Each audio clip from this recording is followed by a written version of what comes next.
கரத்தில் உங்கள் வேதாகமம் இருக்கும் என்றால் என்னோடு கூட யோவான் சுவிசேஷம் 20வது அதிகாரத்திற்கு நேராக திருப்பிக் கொள்ளுங்கள். யோவான் சுவிசேஷம் 20வது அதிகாரம்.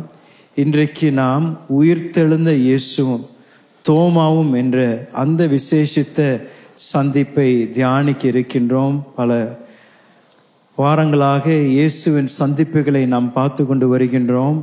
இன்றைக்கு விசேஷமாக உயிர்த்தெழுந்த இயேசு சந்தித்த இந்த தோமாவை நாம் இன்றைக்கு பார்க்க இருக்கின்றோம். அந்த விசேஷித்த சந்திப்பிலிருந்து நல்ல அருமையான சத்தியங்களை இந்த காலையில் நாம் தியானிக்க போகின்றோம். 20வது அதிகாரம் நாம் முதலாவது 19வது வசனத்திலிருந்து 23வது வசனம் வரைக்கும் நாம் முதலாவது வாசிக்க நாம் கேட்போம். வாரத்தின் முதல் நாளாகிய அன்றைய தினம் சாயங்கால வேளையிலே சீஷர்கள் கூடியிருந்த இடத்தில் யூதர்களுக்கு பயந்ததினால் கதவுகள் பூட்டியிருக்கையில் இயேசு வந்து நடுவே நின்று, உங்களுக்கு சமாதானம் என்றார். அவர் இப்படி சொல்லி தம்முடைய கைகளையும் விலாவையும் அவர்களுக்கு காண்பித்தார். சீஷர்கள் கர்த்தரை கண்டு சந்தோஷப்பட்டார்கள். இயேசு மறுபடியும் அவர்களை நோக்கி, உங்களுக்கு சமாதானம் உண்டாவதாக. பிதா என்னை அனுப்பினது போல நானும் உங்களை அனுப்புகிறேன் என்று சொல்லி அவர்கள் மேல் ஊதி, பரிசுத்த ஆவியை பெற்றுக்கொள்ளுங்கள். எவர்களுடைய பாவங்களை மன்னிக்கிறீர்களோ அவைகள் அவர்களுக்கு மன்னிக்கப்படும். எவர்களுடைய பாவங்களை மன்னியாதிருக்கிறீர்களோ அவைகள் அவர்களுக்கு மன்னிக்கப்படாதிருக்கும் என்றார். கர்த்தருடைய வார்த்தைக்கு ஒரு ஆமென் சொல்லலாங்களா? என்ன ஒரு அருமையான ஒரு சம்பவத்தை நாம் இன்றைக்கு பார்க்க இருக்கின்றோம். சுவிசேஷங்கள்ல ஒவ்வொரு சுவிசேஷத்திலையும் ஆண்டுடைய உயிர்த்தெழுதலுடைய சம்பவங்களை வாசிப்பது மிக அற்புதமான ஒரு காரியம். ஒவ்வொரு சுவிசேஷத்திலும் பல பல சம்பவங்களை குறித்து அருமையாக சுவிசேஷங்களில் எழுதப்பட்டுள்ளது. இந்த 20வது அதிகாரத்தில் காணப்படுகிற இந்த வசன பகுதியில், இன்றைக்கு நம்ம கேட்ட இந்த வசன பகுதியில் அநேக அற்புதமான காரியங்கள் இங்கே நடந்திருப்பதை நாம் பார்க்கின்றோம். முதலாவது, சீஷர்கள் பயந்து ஒரு அறையில், பூட்டப்பட்ட கதவிற்கு உள்ளே இருந்த ஒரு அறையில் அவர்களுடைய மத தலைவர்கள் அவர்களையும் பிடித்து விடுவார்கள் என்ற பயத்தில் அவர்கள் ஒளிந்திருந்தார்கள். ஆனாலும் அந்த பயத்தின் மத்தியில் ஆண்டவராகிய இயேசு பூட்டப்பட்ட கதவுகளையும் தாண்டி அவர்கள் மத்தியில் பிரசன்னமாவதை நாம் இங்கே வாசிக்கின்றோம். என்ன ஒரு அற்புதமான ஒரு காரியம்! ஆண்டவராகிய இயேசுவை எதுவும் தடுத்து நிறுத்த முடியாது. கல்லறையானாலும் சரி, சிலுவையானாலும் சரி, ஆண்டவராகிய இயேசு எல்லாவற்றையும் வெற்றி சிறந்து இவர்கள் மத்தியில் தம்முடைய பிரசன்னத்தை அவர்களுக்கு வெளிப்படுத்துகிறதை நாம் பார்க்கின்றோம். பயத்தின் மத்தியில், அவர்கள் தயக்கத்தின் மத்தியில் என்ன நடக்கும் என்று அவர்கள் பயந்து கொண்டிருக்கும் பொழுது இயேசு அவர்கள் மத்தியில் வந்து நிற்கின்றார். அதே இயேசு இன்றைக்கு, ஒருவேளை நீங்களும் ஒரு தயக்கத்தின் மத்தியில் இன்றைக்கு இந்த ஆராதனைக்கு வந்திருக்கலாம், பயத்தின் மத்தியில் இந்த ஆராதனைக்கு வந்திருக்கலாம். நாளைக்கு என்ன நடக்குமோ என்று ஒரு பயத்தில் நீங்கள் இந்த ஆராதனைக்கு வந்திருக்கலாம். ஆனால் இன்றைக்கு 2000 வருடங்களுக்கு முன்பதாக அந்த சீஷர்களுக்கு பிரசன்னமான அதே இயேசு நம் மத்தியிலும் இருக்கின்றார். பயத்தின் மத்தியில் நம்மை பார்த்து அவர் சொல்லக்கூடியது, சமாதானம் உண்டாவதாக, பயப்படாதீர்கள் என்று தேவன் சொல்லுகின்றார். இன்றைக்கு உங்களையும் பார்த்து அதான் இயேசு சொல்றார், பயப்படாதீங்க, சமாதானமாயிருங்கள் என்று ஆண்டவர் சொல்லுகின்றார். இந்த சம்பவம் நான் வாசிக்கும் பொழுது வேதாகமத்தில் எனக்கு அநேக சம்பவங்கள் எனக்கு ரொம்ப பிடித்தமான சம்பவம். என்னுடைய விசுவாசம், பரலோகத்திற்கு போகும் பொழுது நிச்சயமாகவே பரலோகத்தில் இந்த ஒரு படம் திரை அறை ஒன்று இருக்குன்னு நான் நினைக்கிறேன். வேதாகமத்தில் நம்ம வாசிக்கின்ற அநேக சம்பவங்களை போய் உட்கார்ந்து பூமியில் அது எப்படி நடந்தது என்று ஒரு படமாக பார்க்கக்கூடிய ஒரு அறை இருக்குன்னு நான் விசுவாசிக்கிறேன். எனக்கு ஒரு பெரிய ஒரு பட்டியலை வச்சிருக்கிறேன். என்னென்னலாம் சம்பவங்களை நான் பரலோகத்தில் இருக்கும் பொழுது தேவதூதரிடத்தில் கேட்டு அந்த வீடியோ கொஞ்சம் ப்ளே பண்ணுங்களேன் என்று நான் பார்க்க விரும்புகிற அநேக சம்பவங்கள் உண்டு. பழைய ஏற்பாட்டிலையும் அநேக சம்பவங்கள் உண்டு. பல அற்புதங்களை ஆண்டவர் செய்யும் பொழுது இதெல்லாம் எப்படி இருந்திருக்கும் என்று நம் வசனத்தில் வாசிக்கும் பொழுது நம்ம மனதில் கற்பனையாக நம்ம யோசிக்கிறோம். ஆனால் அது உண்மையாக நடந்த அந்த சம்பவத்தை பார்ப்பது உண்மையே மிக பரவசமாக இருக்கும் நான் நம்புகிறேன். அப்படிப்பட்ட ஒரு சம்பவம் தான் அந்த ஆண்டவர் உயிர்த்தெழுந்த நாளில் நடந்த சம்பவங்களை நான் நிச்சயம் பார்க்க விரும்புகிறேன். அந்த தேவதூதர்கள் இறங்கின பொழுது, அந்த கல்லறைக்கு முன்பதாக இருந்த கல் புரட்டப்படும் பொழுது, பூமி அதிர்ந்த பொழுது, அந்த சேவற்காலர்கள் விழுந்த பொழுது, இதெல்லாம் நான் பார்க்க விரும்புகிறேன். அதுவும் முக்கியமாக இந்த 20ஆம் அதிகாரத்தில் இந்த பூட்டப்பட்ட கதவின் மத்தியில் இயேசு இந்த பயந்திருந்த சீஷர்களுக்கு தரிசனமான அந்த சம்பவத்தை நான் பார்க்க விரும்புகிறேன். இங்கே அழகாக இந்த சம்பவத்தை குறித்து யோவான் எழுதுகின்றார். ஆனால் இங்கே இந்த முக்கியமான ஒரு சீஷர் மாத்திரம் அந்த இடத்தில் இல்லாமல் இருக்கின்றார். தோமா ஏதோ ஒரு காரணத்தினால, எல்லா சீஷர்களும் அந்த 10 சீஷர்கள் அங்கே இருக்கின்றால் தோமா மாத்திரம் அந்த இடத்தில் இல்லாததை நாம் பார்க்கின்றோம். என்ன காரணத்தினால தோமா அங்கே இல்லை என்று வேதம் நமக்கு வெளிப்படுத்துவதில்லை. பல வேத பண்டிதர்கள் அவர்கள் கருதுகின்றார்கள் தோமா ஒரு தச்சனாய் இருந்தான் என்று. இயேசுவை போல ஒரு தச்சனாய் இருந்தான். ஒருவேளை அவன் வரத்தி அடைந்து அவன் பழைய வேலைக்கு திரும்பி சென்றானோ, அல்லாவது இவர்கள் பல ராத்திரிகள் இந்த பூட்டப்பட்ட இடத்தில் இருந்தனால எல்லாருக்கும் பசி எடுத்து தோமா மேல சீட்டு விழுந்து, நீ போய் வெளியே போய் எல்லாருக்கும் சாப்பாடு வாங்கிட்டு வான்னு சொல்லி அவனை வெளியே அனுப்பி விட்டாங்களோ, அவனும் பயத்துல நடுக்கத்துல வெளியே போனா நம்மளை பிடிச்சிருவாங்களா, நம்மளை தூக்கி நம்மளை உள்ள போட்டுருவாங்களா என்று நடுக்கத்தோடு போயிருப்பாரோ. என்ன காரணம் என்று நமக்கு தெரியல தோமா இந்த இடத்துல இல்லாமல் இருப்பது. ஆனாலும் இந்த வசனத்தை நீங்கள் வாசிக்கும் பொழுது அங்க அழகாக யோவான் எழுதுகின்றார். 20ஆம் அதிகாரம் 24ஆம் வசனத்திலும் 25ஆம் வசனத்திலும் ஆண்டவர் இவர்களுக்கு தரிசனமான பின்பதாக தோமா உள்ள வருகின்றான். வந்த உடனே என்ன நடக்கின்றது என்று அழகாக யோவான் எழுதுகின்றார். வாசிங்களேன். இயேசு வந்திருந்த போது 12 ஒருவனாகிய திதிமு என்னப்பட்ட தோமா என்பவன் அவர்களுடனே கூட இருக்கவில்லை. மற்ற சீசர்கள் கர்த்தரை கண்டோம் என்று அவனோட சொன்னார்கள். அதற்கு அவன், அவருடைய கைகளில் ஆணிகள் உண்டான காயத்தை நான் கண்டு, அந்த காயத்திலே என் விரலை விட்டு என் கையை அவருடைய விலாவிலே போட்டால் ஒழிய விசுவாசிக்க மாட்டேன் என்றான். கொஞ்சம் யோசித்து பாருங்க. தோமா எல்லா சீஷர்களோட தான் இருந்தார். அந்த இடத்துல, அந்த அறையில, பூட்டப்பட்ட அறையில அவரும் தான் இருந்தார். ஏதோ ஒரு காரணத்தை நிமித்தம் அந்த அறையை விட்டு அவர் வெளியே போறார். அவர் வெளியே போகும் பொழுது அவர் விட்டு சென்ற இந்த 10 சீஷர்களும் மிக ஒரு வருத்தத்துல, ஒரு மிகப்பெரிய ஒரு கவலையில, பயத்துல, எல்லாரும் தயக்கத்துல இருக்கக்கூடிய சூழ்நிலையில தான் தோமா வெளியே போறார். ஏன்னா இவர்கள் எல்லாரும் வெளியே போகல. 3 நாட்களுக்கு யாரும் வெளியே போகல. ஏன்னா இந்த இயேசுவை பிடித்து இயேசுவை கொன்றவர்கள் நம்மளையும் பிடித்திருவார்களா என்ற பயத்துல இவர்கள் எல்லாம் உட்கார்ந்துட்டு இருந்தாங்க. அவளுக்கு ஒரே கவலை, என்ன நடக்க போகுது, இனி நாளைக்கு என்ன நடக்க போகுது. இவ்வளவு நாளா இயேசுவை நம்ம பின்பற்றணும், 3 வருடங்கள் இயேசு பின்னால போனோம். எவ்வளோ முறை இயேசு அவளுக்கு போதித்திருந்தார், எவ்வளோ முறை சொல்லியிருந்தார், மனிதகுமாரன் அவர் மரிக்கணும், மனிதகுமாரன் 3 நாட்கள் இருப்பாரு, 3 நாட்கள் பிறகு உயிரோடு எழும்புவாருன்னு சொல்லியிருந்தாலும் இந்த சீஷர்கள் யாருக்கும் அது முழுமையாக புரியவில்லை, அதை கிரகிக்க முடியல. அவர்கள் அந்த பயத்துல அந்த அறையில அவர்கள் ஒளிந்திருந்தார்கள். அதன் மத்தியில தோமா அவர்கள் வெளியே போறார். வெளியே போயிட்டு எவ்வளவு நேரம் தெரியாது, திரும்பி வரும்பொழுது அந்த அறையில இருந்த சூழ்நிலையே தலைகளாய் மாறிடுது. இவர் உள்ள கதவு திறந்து உள்ள வந்த உடனே அந்த 10 பேரும் ஒரே ஆர்ப்பாட்டம், ஒரே கூச்சல், ஒரே சத்தம். அப்படி திபுன்னு எல்லாரும் வந்து தோமா ஒரே பிடிச்சு அவர் ஆட்டியே, என்ன நடந்தது உனக்கு தெரியுமா, நீ வெளியே போனப்போ ஆண்டவர் இந்த இடத்துல வந்தாரு, இயேசு இந்த இடத்துல வந்தார் என்று பயங்கர பரவசத்தோடு கூட அவனோடு கூட பேசியிருப்பாங்க. உடனே அவன் கேள்வி கேட்டிருப்பான், குறிப்பிக்க, என்ன சொல்றீங்க, கதவு பூட்டி தானே இருந்தது, நான் தானே இப்ப திறந்தேன், எப்படி இயேசு உள்ள வர முடியும், பூட்டப்பட்ட கதவுல எப்படி இயேசு வரும்? அப்ப பேதுரு கட்டாயம் இன்னும் விளக்கி சொல்லியிருப்பாரு, எப்படி நடந்ததுன்னு தெரியல, பூதம்ல இயேசு உண்மையாகவே சரீரபூர்வமாக நாங்கள் எங்களுடைய சொந்த கண்களால் அவரை பார்த்தோம், எங்களுடைய சொந்த கண்களாக இயேசுவை பார்த்தோம், எங்க காதுகளால் அவரை கேட்டோம், இயேசு எங்கள் மத்தியில அவர் பிரசன்னமா இருந்தார் என்று மிக சந்தோஷத்தோடு பேசியிருப்பாங்க. இவன் அவங்கள பார்த்து, நீங்க டூ போடுறீங்க, நான் நம்பல, இது நடந்ததுன்னு நான் நம்பல. உடனே இவர் சொல்றாரு, தோமா, நான் வாசிங்களேன், அவருடைய வார்த்தைகளை வாசிங்களேன், நான் என்ன சொல்றாரு அவரு.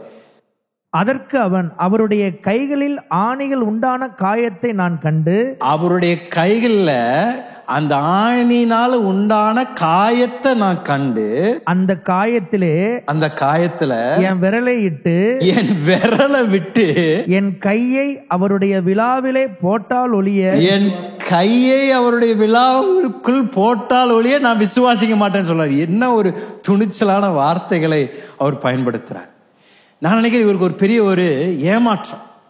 அவ்வளோ ஒரு முக்கியமான ஒரு சம்பவத்தை அவன் இல்லாமல் போய்விட்டான். இவ்வளோ 10 சீஷர்களும் இயேசுவை முகமுகமாக தரிசித்திருக்கின்றார்கள். இயேசுவை அவர்களுடைய வார்த்தைகளை இவர்கள் கேட்டிருக்கின்றார்கள். ஆனால் தோமாவோ அந்த இடத்துல இல்லாமல் போனது இவனுக்கு ஒரு மிகப்பெரிய ஒரு ஏமாற்றமா இருக்கும். ஒரு முக்கியமான ஒரு சம்பவத்தில் நாம் இல்லாமல் போகும் பொழுது எப்பொழுதும் எல்லாருக்கும் ஒரு ஏமாற்றம் இருக்கும். ஒரு முக்கியமான சம்பவம் நடக்கும் பொழுது அதை மிஸ் பண்ணிட்டோம்னா, உதாரணத்துக்கு நீங்க ஒரு வீட்டில் இந்த T20 மேட்ச் பார்த்துட்டு இருக்கிறீங்கன்னு வைங்களேன். இந்தியாவுக்கும் பாகிஸ்தானுக்கும் ஏற்படக்கூடிய ஒரு மிக முக்கியமான ஒரு கிரிக்கெட் மேட்சை பார்த்துட்டு இருக்கிறீங்க. அதுவும் கடைசி ஓவர் வந்துருச்சு. இந்தியா தான் பேட்டிங், பாகிஸ்தான் ஃபீல்டிங். கடைசி ஓவரில் 2 பந்து தான் இருக்கு. அந்த 2 பந்துல 6 ரன் எடுக்கணும். எடுப்பாங்களா இல்லையான்னு எல்லாரும் பயங்கர ஆவலோடு கூட டிவியை பார்த்துட்டு இருக்காங்க. நீங்களும் உட்காந்து டிவியை பார்த்துட்டு இருக்கிறீங்க. நீங்க பார்த்துட்டு இருக்கும்போது திடீர்னு தட தட தடன்னு சத்தம், கதவு தட்டுறாங்க யாரோ. அந்த நேரத்தில் பார்த்து நீங்க என்ன பண்ணுன்னு தெரியாம எந்திரிச்சு போய் அந்த கதவை திறக்க போறீங்க. திறந்துட்டு திரும்பி வரக்குள்ள அந்த ரூமே தலைகீழா மாறிடுச்சு. எல்லாம் சோஃபால குதிக்கிறாங்க, ஒரே கூச்சுன்னு ஒரே விசில் ஊன்னு எல்லாம் குதிச்சுட்டு இருக்கிறாங்க. நீங்க உள்ள வந்து என்னையா நடந்தது எல்லாம் உங்களை பார்த்து மிஸ் பண்ணிட்டேன். கோலி ஒரு 6 அடிச்சாரு பாரு, அது ஸ்டேடியத்துல இருந்தே வெளியே போயிடுச்சு, நீ மிஸ் பண்ணிட்டேன்னு சொல்லி சொல்றான். உங்களுக்கு ஒரே கவலை, ஒரே வருத்தம். அட இந்த நேரத்துல போய் நான் எழும்பி போயிட்டேனே. இன்னைக்காவது நீங்க உட்கார்ந்து அந்த ரீப்ளே பார்த்துடலாம், என்ன நடந்ததுன்னு சொல்லி திருப்பி அதை போடுவாங்க, நீங்க பார்த்து அதை ரசிக்கலாம். ஆனா அன்னைக்கு தோமாவுக்கு அவன் இழந்ததை திரும்பி பெற்றுக்கொள்ளக்கூடிய ஒரு வாய்ப்பு இல்லை. அதனால அவனுக்குள்ள ஒரு பெரிய ஒரு ஏமாற்றம். ஏற்கனவே தோமாக்கு ஒரு சில காரியங்கள்ல ஏமாற்றம் தான். ஆண்டவரோடு கூட 3 வருடம் சீசனா இருந்தான். ஆண்டவரோடு கூட எல்லா ஊழியத்தை பார்த்தான். ஆண்டவரோடு கூட ஊழியத்தில் எல்லாவற்றிலும் ஈடுபடும் பொழுது கூட சில முக்கியமான சம்பவத்தை தோமா மிஸ் பண்ணிட்டான். ஆண்டவர் மறுரூப மலையில அவர் போன பொழுது வெறும் பேதுரு, யோவானு, யாக்கோபு 3 பேரை தான் கூட்டிட்டு போனாரு. தோமாவை கூட்டிட்டு போல. அவனுக்கு என்ன நடந்ததுன்னு தெரியல. மறுரூப மலையில நடந்த அற்புதத்தை இழந்துட்டான். அந்த ஜைரஸ் என்ற மனிதனுடைய மரித்திருந்த மகளை ஆண்டவர் உயிரோடு எழுப்பும் பொழுது மீண்டும் வெறும் பேதுரு, யோவான், யாக்கோபு மாத்திரம் தான் உள்ள கூட்டிட்டு போயிருந்தார். இப்படிப்பட்ட முக்கியமான சம்பவங்களை இழந்துட்டான். ஏற்கனவே அவனுக்குள்ள ஒரு பெரிய வருத்தம். ஏற்கனவே 2 முக்கியமான சம்பவத்தை நான் பார்க்காம போயிட்டேன்.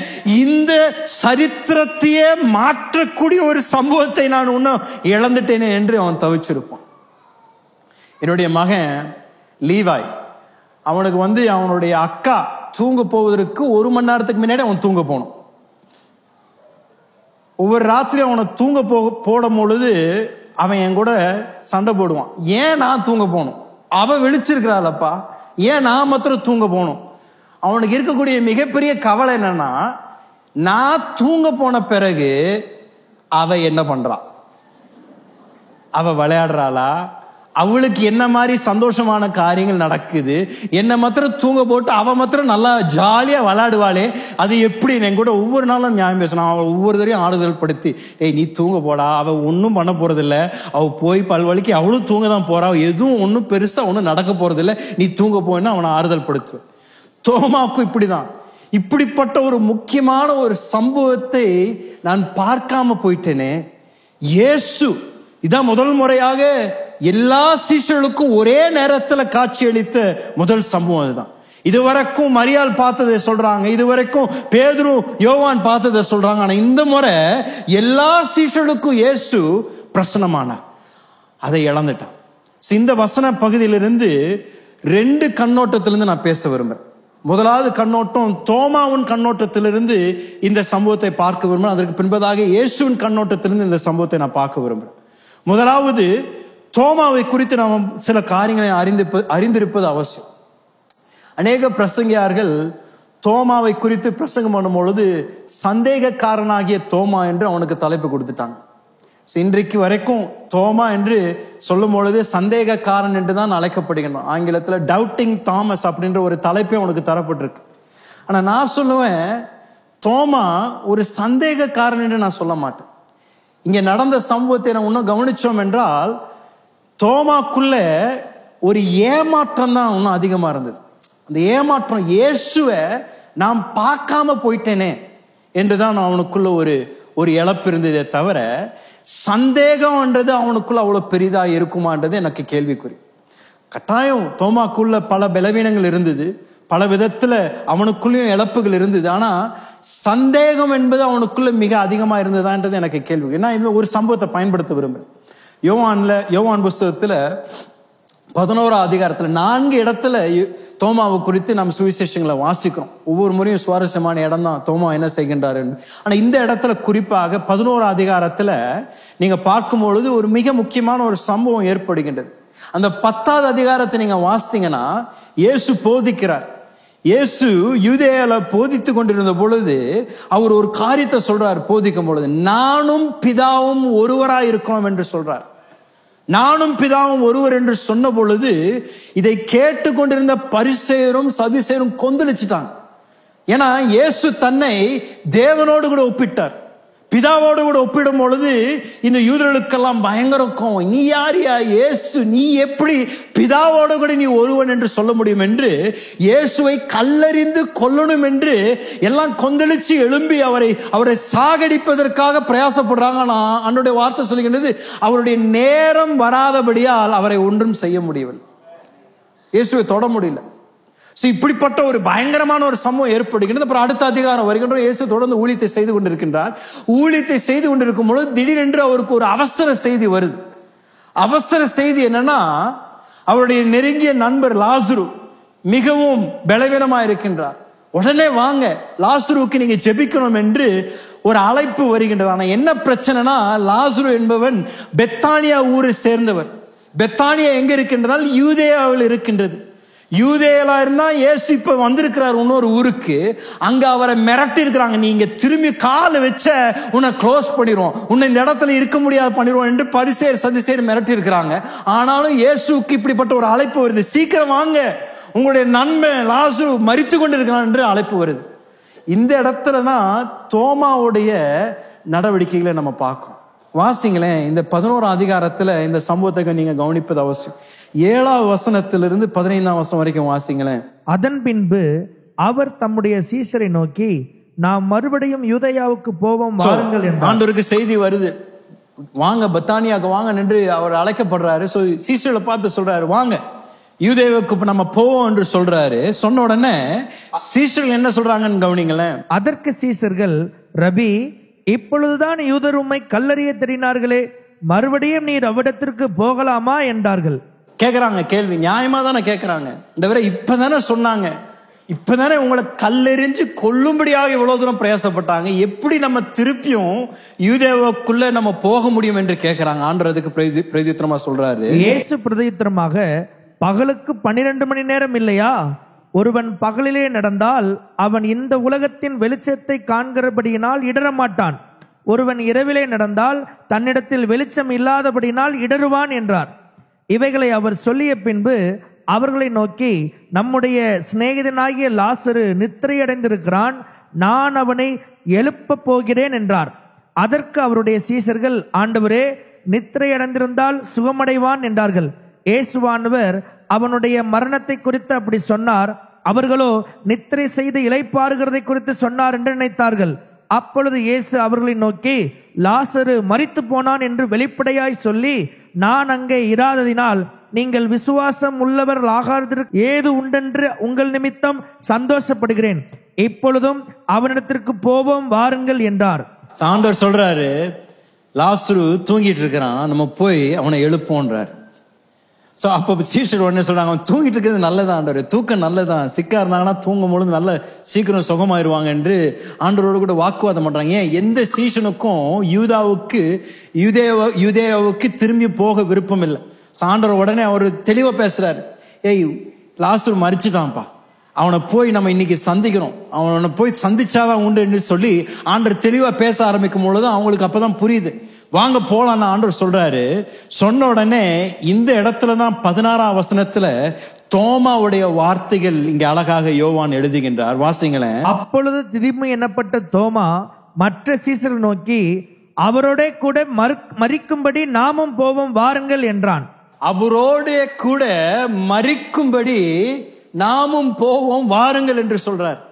இவர்கள் யூதேயாவுக்கு போகக்கூடாது என்பதற்கு காரணம், அங்க போனா இயேசுவின் வாழ்க்கைக்கு ஒரு ஆபத்து உண்டு, நம்மளுடைய வாழ்க்கைக்கும் ஆபத்து உண்டு என்று தடுக்க பாக்குறாங்க. ஆண்டவர் சொல்ற போய் தான் ஆகிறோம் என்று சொல்லும் பொழுது தோமா தான் துணிச்சலா சொல்றாரு, சரி போலாம், போய் தான் பார்த்துடலாம், அவங்க நம்மளை கொண்டுட்டு போகட்டும் என்று ஒரு மிகப்பெரிய தைரியத்தோடு துணிச்சலோடு கூட அங்க அவன் செயல்படுவதை பார்க்கும். அப்படின்னா யோவான் 20 அதிகாரத்துல இவன் அங்க வந்து இப்படிப்பட்ட சீஷர்கள் பரவசமாக இயேசுவை பார்த்தோம் என்று சொன்ன பொழுது இவன் ஏதோ பயத்தினாலேயோ சந்தேகத்தினாலேயோ நான் இயேசுவை பார்க்கணும்னு சொல்லல. இவனுக்குள்ள ஒரு வாஞ்சை, இவனுக்குள்ள ஒரு விருப்பம். இவனுடைய நோக்கம் என்னன்னா, நீங்களாம் இயேசுவை பார்த்துட்டீங்கல்ல, நீங்களாம் இயேசுவின் சத்தத்தை கேட்டுட்டீங்களே, நானும் தானே இயேசுவோடு கூட 3 வருடம் இருந்தேன், நானும் தானே ஒரு சீஷன், எனக்கும் இயேசுவை தரிசிக்கக்கூடிய ஒரு உரிமை இல்லையா என்று அந்த உரிமையோடு கூட தான் அந்த விண்ணப்பத்தை வைக்கிறானே தவிர ஒரு தயக்கத்தினாலேயோ ஒரு பயத்தினால இல்ல.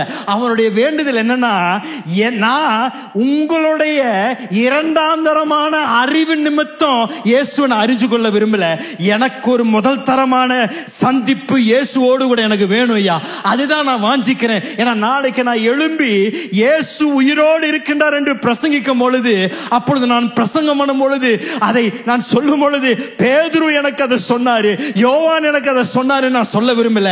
நான் பிரசங்கிக்கும் பொழுது இந்த உயிரோடு எழுந்த இயேசுவை நான் என் கண்ணால பார்த்தேன், அதனாலதான் நான் இன்னைக்கு சாட்சியாக சொல்லுகின்றேன், பிரசங்கிக்கிறேன் என்று நான் வைராக்கியமாக பிரசங்கிக்கணும். அதனாலதான் நான் விரும்புறேன் இந்த இயேசுவை நான் என்னுடைய சொந்த கரங்களால தொடணும், நான் பார்க்கணும், நான் கேட்கணும் என்று அப்படிப்பட்ட வைராக்கியத்தினால அவன் அந்த விண்ணப்பத்தை சொல்லுகின்றான். இப்ப இயேசுடைய மரணத்தை குறித்து கேள்விப்படுவது ஒன்று, அதை பார்ப்பது ஒன்று. இயேசுவின் அற்புதத்தை குறித்து கேள்விப்படுவது ஒன்று, அதை அனுபவிப்பது ஒன்று. சிலுவையை குறித்து கேள்விப்படுவது ஒன்று, சிலுவையின் வல்லமையை அனுபவிப்பது ஒன்று. இயேசுவை குறித்து கேள்விப்படுவது ஒன்று, இயேசுவின் வல்லமையை உங்கள் வாழ்க்கையில அனுபவிப்பது ஒன்றையா. இயேசுவின் உயிர்த்தெழுதலை பற்றி கேள்விப்படுவது ஒன்று, ஆனால் அந்த உயிர்த்தெழுதலின் வல்லமையை அனுபவிப்பது ஒன்று. இதுதான் தோமாவுடைய வாஞ்சையா இருந்தது.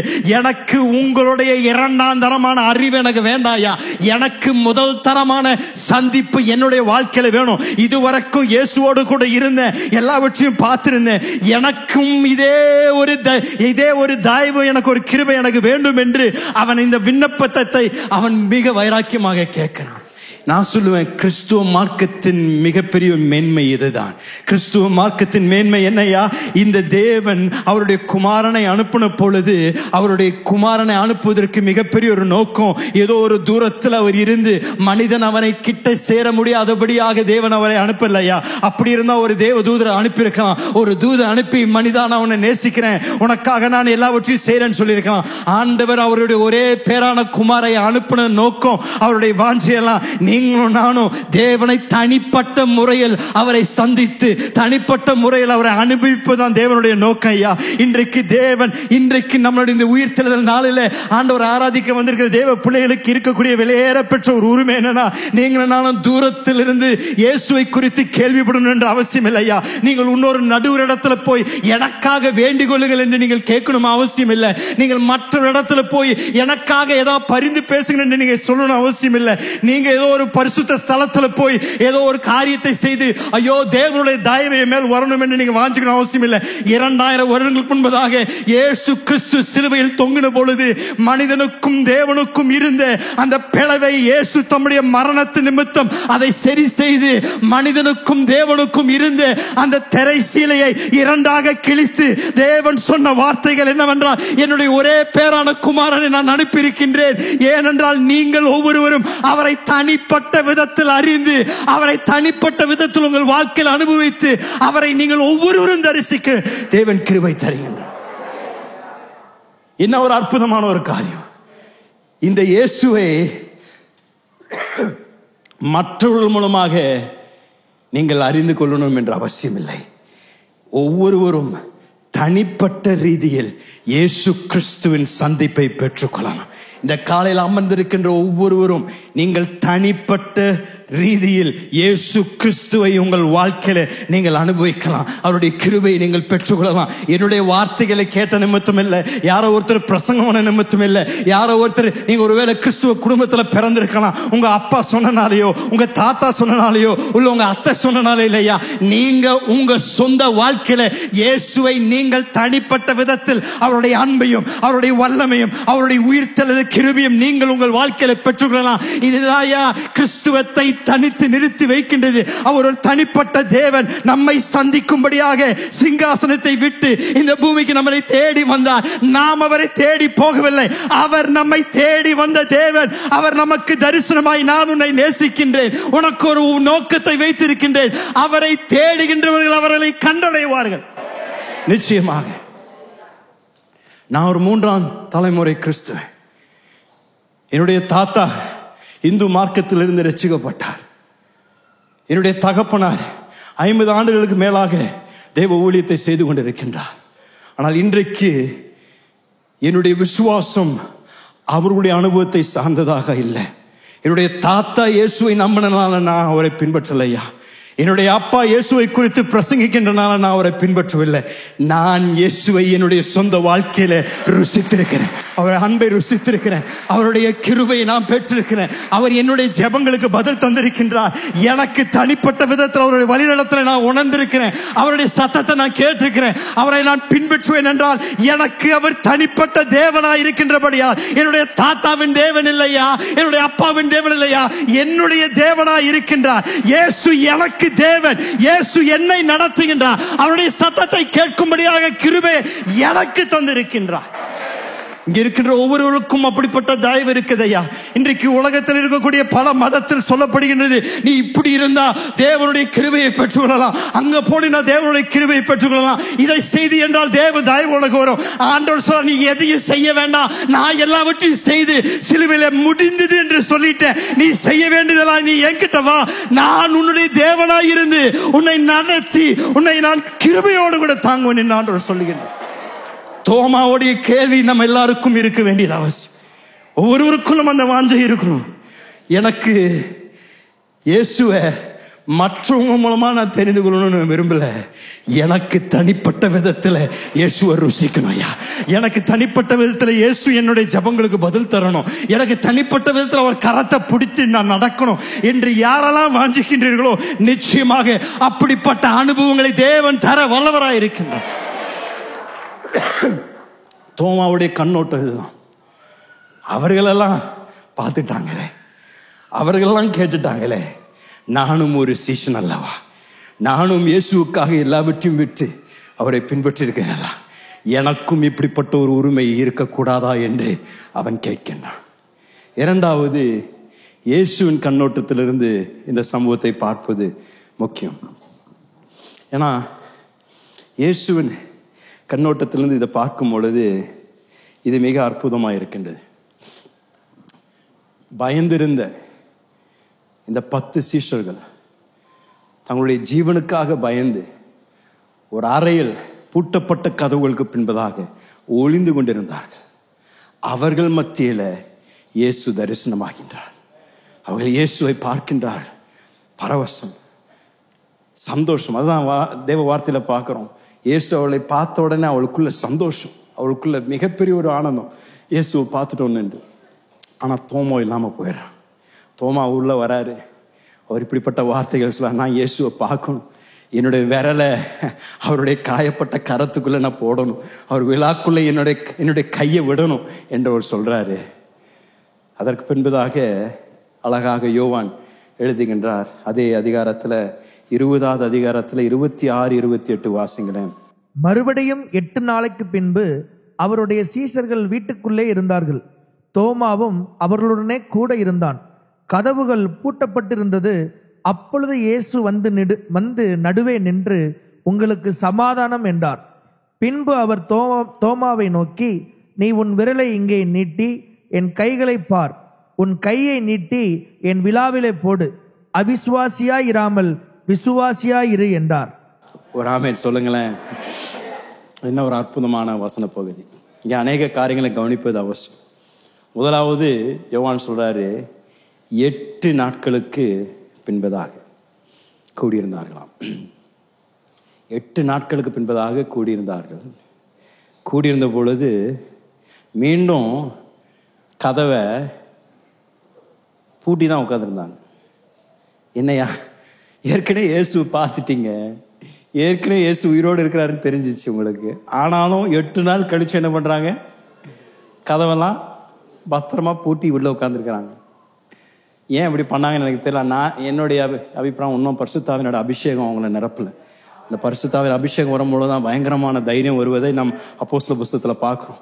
இயேசுவை பார்த்துதான், ஆனாலும் பூட்டப்பட்ட கதவுக்குள்ளதான் உட்கார்ந்துருந்தாங்க. ஆனால் அவர்கள் மத்தியில இயேசு மீண்டும் தரிசனமாய் சமாதானம் உங்களுக்கு உண்டாகுவதாக என்று சொல்றாரு.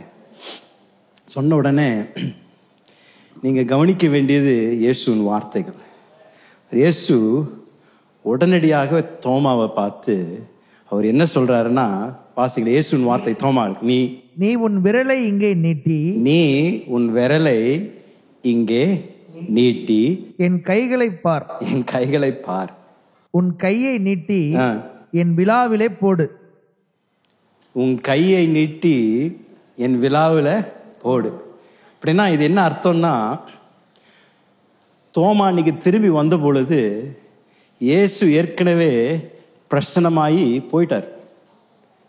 தோமா பேசின பொழுது ஒரு சீஷர்கள் தான் அவன் வார்த்தையை கேட்டான். ஆனாலும் இயேசு அவனை பார்த்த பொழுது அவன் சொன்ன ஒவ்வொரு வார்த்தைக்கும் அழகாக அங்க பதில் கொடுக்கிறார். அப்படின்னா தோமா சீஷரிடத்துல தான் பேசிட்டு இருந்தாரு, ஆனா இயேசு எல்லாவற்றையும் கேட்டுக்கொண்டிருந்தார். எல்லாவற்றையும் கேட்டுக்கொண்டிருந்தார். இன்றைக்கு நான் சொல்றேன், உயிரோடு இருக்கின்ற இந்த இரட்சகர் உங்களுடைய வார்த்தைகளை கேட்டுக்கொண்டிருக்கின்றார், உங்களுடைய விண்ணப்பங்களை கேட்டுக்கொண்டிருக்கின்றார். நீங்கள் ஒருவேளை நீங்க யோசிக்கலாம், யாரும் என்ன பார்க்கல, யாருக்கும் தெரியாது, நான் என்னத்தை சந்திச்சுட்டு இருக்கேன். நான் சொல்றேன், இயேசு உங்களுக்காக மரித்தவர் இன்றைக்கு உயிரோடு கூட இருக்கின்ற இயேசு உங்கள் வாழ்வில் நடந்து கொண்டிருக்கின்ற அத்தனையும் அவர் அறிந்திருக்கிறார் ஐயா. அவருடைய அறிவுக்கு அப்பாற்பட்டது எதுவும் இல்லை. நீங்க நினைக்கிறீங்க உங்கள் பக்கத்து வீட்டுக்காரங்கிட்ட தான் புலம்பிட்டு இருக்கிறீங்க நினைக்கிறீங்க, ஒருவேளை உங்க பிரச்சனை இன்னொருத்தர் தான் சொல்லிட்டு இருக்கீங்க நினைக்கிறீங்க. ஆனா இயேசு எல்லாவற்றையும் கேட்டுக்கொண்டிருக்கின்றார். அன்றைக்கு எப்படி தோமாவுடைய வார்த்தைகளை கேட்டு அந்த இடத்தில் வந்து இயேசு வாயை திறந்த பொழுது அவனுடைய விண்ணப்பத்திற்கு ஏற்ற விதத்தில் அவர் பதில் கொடுத்தாரோ, அதே இயேசு உங்கள் வாழ்க்கையிலும் எப்பேற்பட்ட விண்ணப்பமா இருந்தாலும், எப்பேற்பட்ட சூழ்நிலையா இருந்தாலும் அவர் பாதத்துல கொண்டு வந்து வையுங்க, அவர் இடத்துல கேளுங்க. அவர் உங்கள் வாழ்க்கைக்கு சரியான ஒரு பதிலை கொடுத்து உங்கள் சூழ்நிலையை மாற்ற வல்லவராயிருக்கிறார். இரண்டாவது நான் இங்கே பார்க்கக்கூடியது, இயேசுவின் கண்ணோட்டத்திலிருந்து நம்ம இதை பார்க்கும் பொழுது, தோமாக்காக வந்தார். தோமாக்காக வந்தார். சுலபமா இயேசு தோமாவை கடிந்து கொண்டிருக்கலாம். டேய், 3 வருஷம் கூட இருந்தல்ல, எத்தனை முறை நான் சொல்லியிருக்கிறேன், நான் உயிரோடு எழும்பேன். என்ன காதில் என்ன பஞ்சு போட்டிருந்ததா? நான் சொன்னது கேட்கலையா? அவனுங்களை தான் பார்த்து காது உள்ளவன் கேட்க கடவுள் சொன்ன, உனக்கும் இல்லையான்னு சொல்லி நல்லா கொடுத்துருக்கலாம் ஆண்டவர். அவனுக்கு ஒன்னும் சொல்லல ஆண்டவர். இவனை தேடி வந்திருக்கிறாரே, உயிரோடு எழுந்த தேவன், இந்த ஒரு அற்பமான ஒரு சீசன். அவர் எப்படி லூக்கால 15ஆம் அதிகாரத்துல காணாம போன ஊமைகளை சொன்னாரோ, எப்படி ஒவ்வொரு 3 கதையிலும் ஒவ்வொரு முறையும் அவர் சொன்னாரு, அதை கண்டுபிடிக்கின்ற வரைக்கும் அது தேடி கொண்டிருந்தார்கள் என்று சொன்னது போல, இவனை தேடி இயேசு அந்த இடத்திற்கு திரும்பி வந்ததை பார்க்கின்றோம். தோமாவை தேடி இயேசு வந்தார் ஐயா. தோமாவையே எல்லாம் அறிந்து, தோமாவுடைய பலவீனங்களை அறிந்து, தோமா யாரா இருந்தார் என்று அறிந்தும் தேவன் அவன் மேல் வைத்திருந்த அன்பின் நிமித்தம் அவனுக்காகவே அந்த இடத்தில் வந்து நின்று தோமாவை பார்த்து, என்னை பாரு தோமா, நீ என்னை சந்தேகப்பட்டல்ல, பயந்தல்ல, தயக்கப்பட்டல்ல, என் கரத்தை பாரு, என் காயப்பட்ட கரத்துல உன்னுடைய விரலை விட்டு பாரு, என்னுடைய விழாக்குள்ள விட்டு பாரு, நான் உயிரோடு இருக்கிறேன், உனக்காக தான் மரித்தேன், உனக்காக உயிரோடு எழும்பியிருக்கின்றேன். நான் உன்னை சந்திக்கும்படியாக நான் மீண்டும் இந்த இடத்திற்கு நான் உன்னை தேடி வந்திருக்கிறேன் என்று தோமாக்காகவே இயேசு வந்தார். ஐயா, அவன் ஏதோ தகுதி பெற்றவன் நிமித்தம் அல்ல, அவனுக்குள்ள எந்த தகுதியும் இல்லை, அவனுக்குள்ள எந்த ஒரு அந்தஸ்தும் இல்லை. அவனுக்காக தேவன் மீண்டும் வந்தார் என்றால் உங்களுக்கும் எனக்கும் எவ்வளவு ஒரு பெரிய ஒரு நிச்சயம் உண்டு. அவர் தகுதி அடிப்படையில் நம்மளை தேடுவதில்லை. ஐயா, அப்படிப்பட்ட ஒரு விதத்தில் தேடுவார் என்றால் நீங்க இருக்கின்ற ஒருத்தர் கூட அவரை தரிசிக்க முடியாது. ஆனால் நாம் தகுதி இல்லாதவர்களாக இருந்தாலும் நமக்காக மரித்த அந்த இரட்சகர் நம்மை மீட்கும்படியாக, நம்மை சந்திக்கும்படியாக, பாவத்திலிருந்து விடுவிக்கும்படியாக நம்மோடு கூட இடைபடுகின்ற தேவனாக இருக்கின்றார். இந்த உயிர் தெழுந்த ஞாயிற்றுக்கிழமை நீங்கள் வந்த வண்ணமாக திரும்பி செல்ல வேண்டாம். இதே இயேசு கிறிஸ்து 2000 வருடங்கள் முன்பதாக தோமாவுக்கு பிரசனமான அதே இயேசு இந்த இடத்தில் இன்றைக்கு உலாவி கொண்டிருக்கின்றார். உங்களுடைய பயத்தின் மத்தியில, உங்களுடைய திகையின் மத்தியில இயேசுவின் வார்த்தைகள் உங்களை நோக்கி வருகின்றது. சமாதானம் உண்டாவதாக, பயப்படாதே, நான் உன் கூட இருக்கிறேன், நான் உன்னை கைவிட மாட்டேன், நான் உனக்காக எல்லாவற்றையும் செய்திருக்கிறேனே, நான் உன்னை நடத்த மாட்டானா என்று ஆண்டவர் உங்களை பார்த்து பேசுகின்றார். ஐயா, தோமாவை தேடி வந்தார். தோமாவுக்காக இந்த இரட்சகர் மீண்டும் தன்னை காட்சியளித்தார். தோமாவின் வார்த்தைகள் ஒரு அற்புதமான வார்த்தைகள். அவன் இயேசுவை பார்த்த உடனே அவனுடைய பதில் இது புதிய ஏற்பாட்டில் முதல் முறையாக இப்படிப்பட்ட ஒரு வெளிப்பாடோடு கூட பேசப்பட்ட வார்த்தைகள் தோமாக்கு சம்பந்தப்பட்டது. அவன் ஆங்கிலத்தில் சொல்றான், ஆண்டவர் அவனுக்கு பேசின பின்பதாக அவன் விழுந்து my lord and my God. தமிழ்ல வாசிங்களேன், என்னுடைய என் ஆண்டவரே, என் ஆண்டவரே, என் தேவனே, என் தேவனே என்று அறிக்கை செய்கின்றான். அன்றைக்கு தோமாவுக்குள் ஒரு மாற்றம் ஏற்பட்டது. அதுவரைக்கும் அவனை ஆண்டவராகிய இயேசுவை ஒருவேளை அவன் பல சந்தேகத்தோடு கூட அவன் பின்பற்றி கொண்டிருக்கலாம். ஆனால் அன்றைக்கு உயிரோடு எழுந்த இயேசுவை அவன் தரிசித்த பின்பதாக என் ஆண்டவரே, என் தேவனே என்று அறிக்கை செய்த தோமா அன்றிலிருந்து அவனுடைய வாழ்க்கை தலைகீழாய் மாற்றப்பட்டது. அன்றிலிருந்து அவனுடைய வாழ்க்கை தலைகீழாய் மாற்றப்பட்டு இந்த சுவிசேஷத்தை சுமந்து செல்லக்கூடிய ஒரு அப்போஸ்தலனாக மாறி வல்லமையோடு கூட தைரியத்தோடு கூட அவன் எதை விரும்பினானோ அவர் மற்றவர்களோடு கூட பேசும்பொழுது அவனுக்கு தைரியமா சொல்லியிருப்பான், நான் அவரை தொட்டையா, அவருடைய விழாக்குள்ள கரத்தை விட்டையா, நான் அவரை என்னுடைய கண்ணால பார்த்தேன், இயேசு மீண்டும் மரித்தோரிலிருந்து உயிரோடு எழும்பி இருக்கின்றார், அவர் உயிரோடு இருக்கின்றார் என்று அவன் மிக பகிரங்கமாக இந்த சுவிசேஷத்தை சுமந்து கொண்டு பிரசங்கம் பண்ணான். ஆனா தோமா குறித்த விசேஷம் என்னன்னா, அவன் இந்தியாவுக்கு வந்தான்யா. ஆண்டவர் அவனுக்கு ஒரு விசேஷத்தை, ஒரு நோக்கத்தை வைத்திருந்தார். அதனால தான் நினைக்கிறேன் எனக்கு தோமா மேல ரொம்ப ஒரு அன்பு இருக்கு. ஏன்னா நம்மளுடைய தேசத்திற்காக அனுப்பப்பட்ட தேவ சீஷன். இந்தியாவுக்காகவே தேவன் அவனை தெரிந்து கொண்டிருந்தார். இந்தியாவுக்கு அவனை அனுப்பி இந்தியாவில் வந்து ஊழியத்தை செய்த இயேசுவன் அப்போஸ்தலர்ல அவன் ஒருவனாயிருந்தான். கேரளா மாநிலத்தில் பிராமின் மத்தியில ஊழியத்தை செய்து அநேகரை ஆண்டவரிடத்துல திருப்பினார். அது மாத்திரமில்ல, தமிழகத்திலையும் வந்து இயேசுவின் ஊழியத்தை செய்து தமிழகத்தில் இரத்த சாட்சியாக மரித்த இயேசுவின் அப்போஸ்தலர் தோமாவாய் இருக்கின்றார். நான் நினைக்கிறேன் இன்றைக்கு தமிழகத்தில் ஒரு எழுப்புதலுக்கு ஒரு காரணம் அன்றைக்கு சிந்தப்பட்ட தோமாவின் ரத்தத்தினால். இன்றைக்கு தமிழகத்தில் இன்றைக்கும் சபைகள் நிரப்பப்பட்டிருக்கின்றது. அநேக லட்சக்கணக்கான கிறிஸ்தவர்கள் இன்றைக்கும் இயேசுவை பின்பற்றி கொண்டிருந்தார்கள் என்றால் அன்றைக்கு இந்திய தேசத்திற்காக இந்த தோமா என்ற தேவனுடைய சீஷன் அவனுடைய ரத்தத்தை சிந்தி இயேசு இந்த தேசத்தில் பிரசங்கிக்கப்படணும், இயேசுவின் விடுதலையின் வார்த்தைகள் இந்த இடத்தில் தொனிக்கணும் என்று வாஞ்சியோடு கூட ஊழியத்தை செய்தான். கடைசியாக ஒரு வார்த்தையை மாத்திரம் பார்த்து நாம் ஜெபிப்போம். இதெல்லாம் முடிந்த பிறகு இயேசு அவனை பார்த்து சொல்றாரு 29ஆம் வசனத்துல, அதற்கு இயேசு, தோமாவே, நீ என்னை கண்டதினால் விசுவாசித்தாய், காணாதிருந்தும் விசுவாசிக்கிறவர்கள் பாக்கியவான்கள் என்றார். ஆண்டவர் பார்த்து சொல்றாரு, தோமா, நீ என்னை பார்த்தனால விசுவாசிக்கிற, ஆனால் என்னை பார்க்காமலும் விசுவாசிக்கின்றவர்கள் பாக்கியவான்கள் என்று சொல்றார். யாரை குறித்து சொல்றாரு ஐயா? உங்களை குறித்தும் என்ன குறித்தும் தான் நாங்கள் சொல்றேன். அவர் தோமா பாச, நீ என்னை பார்த்துட்ட விசுவாசிக்கிற, ஆனா இனிமேல் வரக்கூடிய சந்ததிகள் என்னை பார்க்காமே விசுவாசிக்கிறாங்கல்ல, அவர்கள் இன்னும் பாக்கியவான்கள் என்று ஆண்டவர் சொல்றார். நீங்களும் நானும் பாக்கியவான்கள் ஐயா. நம்மை தேடி வந்த இரட்சகர்.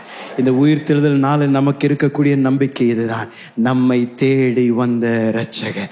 அவரை தேடி நம்ம போகவில்லை, அவர் நம்மை தேடி குழிக்குள்ள இறங்கி நம்மை கரம் பிடித்து தூக்கி எடுத்து நம்மை மீண்டும் குமாரர் குமாரத்திகளாக நிறுத்தி தேவனை அப்பா பிதா என்று கூப்பிடக்கூடிய ஸ்லாக்கியத்தை நமக்கு உண்டு பண்ணினவர் கிறிஸ்து இயேசுவாக இருக்கின்றார். நல்ல கரங்களை தட்டி ஆண்டவராகிய இயேசுவுக்கு இந்த காலையில நன்றிகளை செலுத்தலாமா?